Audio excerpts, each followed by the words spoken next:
ഉദ്ധരിച്ച ഹദീസാണത്. റസൂലുള്ളാഹി സ്വല്ലല്ലാഹു അലൈഹി വസല്ലം തങ്ങൾ ഏതൊരു പ്രയാസം വരുമ്പോഴും ഈ ദിക്റാണ് ചൊല്ലിയിരുന്നത്. നമുക്കൊന്ന് ചൊല്ലി നോക്കാം. ലാ ഇലാഹ ഇല്ലല്ലാഹുൽ അദീമുൽ ഹലീം, ലാ ഇലാഹ ഇല്ലല്ലാഹു റബ്ബുൽ അർശിൽ അദീം, ലാ ഇലാഹ ഇല്ലല്ലാഹു റബ്ബുസ് സമാവാതി വറബ്ബുൽ അർളി വറബ്ബുൽ അർശിൽ കരീം. ഇതിനാണ് ദുആഉൽ കർബ് എന്ന് പറയുന്നത്. പ്രയാസങ്ങൾ വരുമ്പോൾ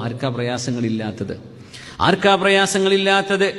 പ്രയാസമുണ്ടാകുമ്പോൾ അഷ്റഫുൽ ഖൽഖ് സ്വല്ലല്ലാഹു അലൈഹി വസല്ലം ചൊല്ലിയിരുന്നതാണിത്. ഇമാം ബുഖാരിയുടെ ഹദീസാണ്.